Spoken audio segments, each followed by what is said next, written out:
To Iowa at the end of the week, and then Texas after that, and then it's just going to keep adding up from there. Governor and now presidential candidate, we started with that clip from your campaign video, and you talked about there being a crisis. You didn't say what the crisis was, but we saw a video of President Trump. What's the crisis? Well, I think the crisis right now is a crisis of division. And I think this country, this goes way before President Trump was elected.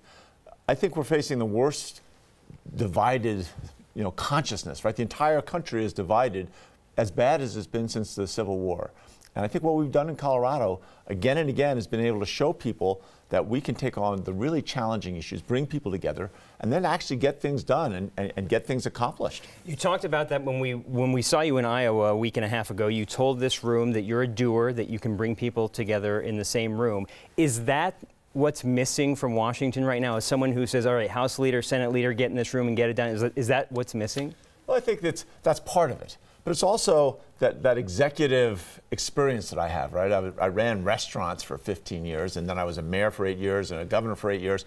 That executive experience really drives me towards assembling teams of people that are really talented. I mean, the truth be known, the one thing I'm really good at, the thing I'm best at is finding people from business or from academia, from nonprofits, but putting together talented teams. And I think that is, if we're going to deal with climate change and really look at some of the stuff we've done in Colorado, where we've got the industry together with the environmental community and addressed methane, one of the worst climate pollutants there is, that kind of approach is what Washington really needs.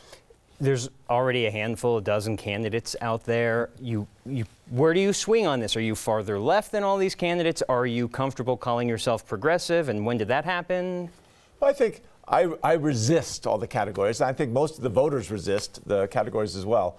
I look at it and I look at it, I get stuff done, right? And I want to look at things like, I mean, in Colorado, we got to almost 100%, almost universal health care coverage, right? That's what this country's got to do. We've got to be able to find ways to bring people together and then deliver outcomes. People recognize, I think more and more people recognize everyone deserves some level of health care coverage, deserves a medical home where they can get a checkup once a year. But in the end, it's going to take all of us working together to make sure that that is universal. Clearly winning the Democratic nominee is the goal. But what would have to happen for you to say, hit the brakes, running for president is no longer for me? You know, I've made a pretty strong commitment here, and I think that I am really focused on how do we bring this country together. And I can't imagine anything really that would slow me down.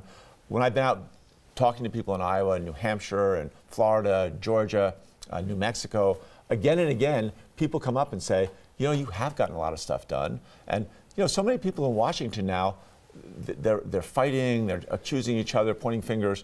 They're not delivering outcomes like people want. I have to ask you real quickly, your music connections are of lore. You've had The Fray perform for you, One Republic, and on Thursday at Civic Center Park, it's Nathaniel Rateliff and the Night Sweats. Do you pick musical acts to attract a certain voter? No, we didn't focus group that. I've known Nathaniel, he's kind of a homegrown talent just like I am. And in a funny way, he and I have had parallel lives, and we've just become great friends. And I talked to him about we wanted a send-off, a rally on Thursday night. This is going to be at 5 o'clock at the Greek Theater in Civic Center Park. And I wanted to, really make it a celebration of Colorado and all the things we've done. And Nathaniel said, hey, I'd love to play. That's just great. Thanks for waking up early with me. And if you want to go see Nathaniel Rateliff, that's Thursday at 5 at Civic Center Park, Gary. All right. Or you could go see the governor. He's going to be there too. Yeah. The headliner here. Sorry.